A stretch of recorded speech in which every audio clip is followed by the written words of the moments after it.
Anderson came back to make the catch for him. Anderson has missed a field goal for the first time in 2 years. Can't do nothing but get your roll on. But now he Williams! Touchdown! That is a disgusting act. Straight cash, homie. 26-yard intercepted. I can't believe he missed it. The season can't end like that. It's a Minneapolis miracle. 71-yard touchdown. Bucky Justin Jefferson. What's up, y'all? How you doing? My name is Dre, and this is the Painted Line Skull Edition. Now, let's get to talking about the Vikings and the third game of the 2021 season. This week, the Vikings are staying home and are being visited by the Seahawks. Now, the Vikings haven't beaten the Seahawks since the 2009 season. That means they've never beaten Pete Carroll and they've never beaten Russell Wilson. Now, if the Vikings want to avoid an 0-3 start, they're going to have to change that this Sunday. And while I do think it will be an uphill battle just like it was last week, I think the Vikings can pull it out with a W if they do these 5 things. Number 1, the defensive line keeps up the pressure. We had our hands full last week with the Arizona Cardinals in week 2, and this upcoming matchup with Seattle, we're going to have to deal with another fairly dangerous offense. Now, unlike their first 2 games this season, however, we will be dealing with the very loud crowd in US Bank Stadium, which can help make things really difficult for Wilson and the rest of the Seahawks offense. Now, Wilson is a little older than Murray. He's still no less dangerous. Last week, he was able to complete 22 out of 31 passes for 343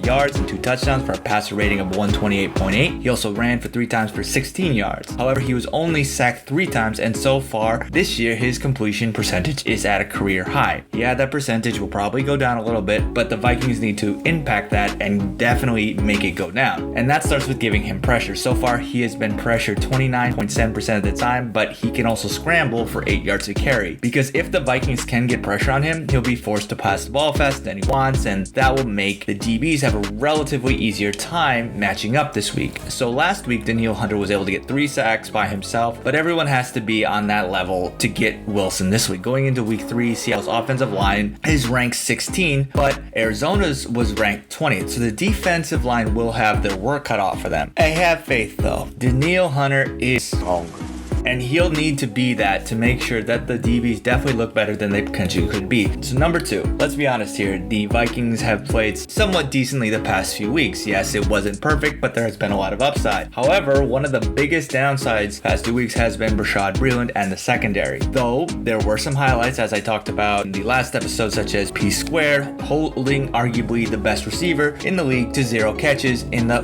final 3 quarters, and only 1 catch in the first, even though that was a touchdown. The other 3 catches were not due to him. Pat P did an amazing job holding Hop down. Now the DBs as a whole needs to keep that going, and unfortunately I think that starts with limiting Breeland's playing time. I have nothing against the man. In fact, I love his attitude. Even with his 0-2 start, he has maintained that the team still has potential makings of a contender. After last week's game, he tweeted, "I love when adversity hits. It either makes you or it breaks you, and if I know the squad how I think I do, breaking ain't a option us versus the world." And it seems that he's becoming a leader in the locker room, as he is the second most veteran cornerback behind Patrick Peterson. However, he still needs to clean up his game, as the past 2 weeks he has really struggled. Last week he allowed catches on all 4 targets in his coverage, including a 29-yard gain and a 9-yard touchdown grabbed by AJ Green. After week 2, he is currently the worst cornerback in the NFL with his PFF rank of 29.3, which is 102 out of 102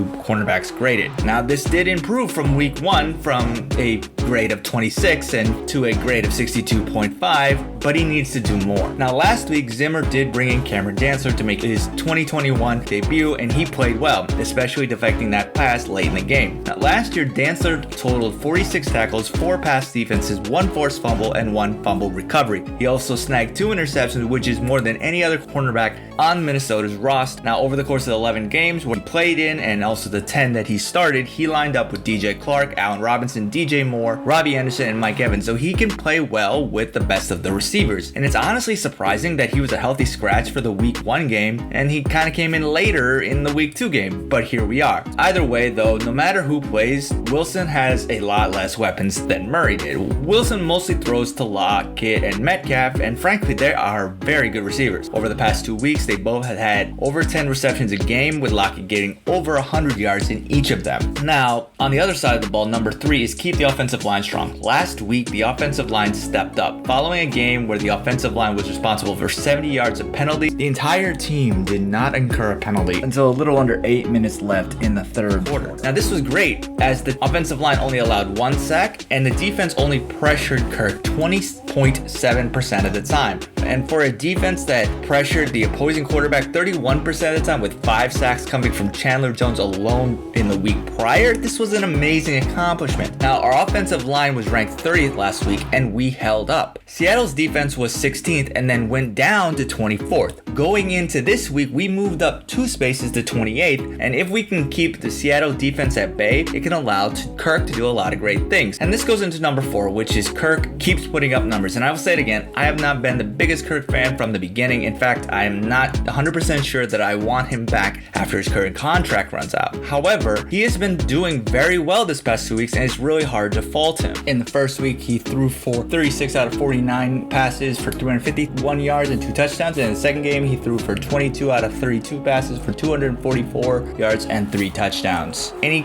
does this by keeping passing the ball around to the top tier receivers. Almost out of nowhere, 2021, the Vikings have really potentially solved the third wide receiver riddle that really has confused them for the past few years. KJ Osborne has become this bona fide pass catcher and really playmaker, taking in a 64-yard pass from Kirk Cousins to get pay dirt in last week's game. Now, this was the second straight game that Osborne had made a big play for our offense. What's great is that the production of Adam Thielen and also Justin Jefferson has not gone down either. Thielen is still the touchdown guy in this offense, and Jefferson is still doing well after his record-setting rookie and should be rookie of the year campaign last year. And really, all of the pass catchers are contributing, and they'll have to continue to do so as really the Vikings have to rectify the 0-2 start. We have these 3 receivers that help us win the game, and all 3 of them are in the NFL's top 35 list for most receiving yards so far. So we got to keep that going. And number 5 is obviously very repetitive, but we got to get Cook going. Yes, he may be slightly injured with his ankle and maybe we need to dial it back a bit, but we still need to keep giving him the ball. Even though he didn't make it to the end zone last week, he was still able to get a $131 on 22 carries with an average yard per carry at about 6. And we do have to keep handing him the rock. And then last week shows why the Seahawks can't hold up if we keep handing it off. The Seahawks D was able to hold King Henry to 35 yards on 13 carries in the first half, but when the second half started, it was a whole different story. He ended up finishing with 182 yards, 3 touchdowns on 35 carries, plus 6 catches for an additional 55 yards, and they got the win. Cook is arguably our best player, and in some ways or form could say is on an equal level or potentially better than Henry as well, but I'm not going to go into that here. Getting him running really pushes the opposing team to fill out the box, and then when they do, we can let Kirk do his thing. So now for the score prediction, which last week was kind of off, obviously.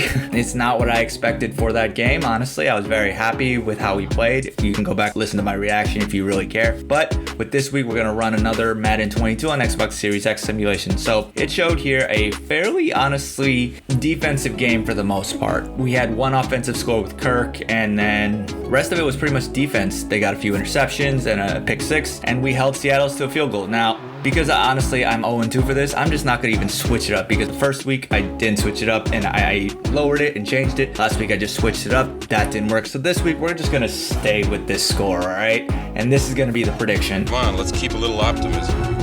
And frankly, I am more optimistic about going into this week than we were last week. We're at home. The past 2 weeks have gotten us the taste of victory, but not actually getting victory. Hopefully we can do all 5 things, get the W, and get back to being... So let us know in the comment section your final score prediction, and subscribe for more of the Painted Lines Skull Edition. You also follow me on Twitter at Skull Edition and at the Painted Lines. And look out next week for the reaction to week 3 and also the preview for week 4. But until then, Skull, let's go Vikings.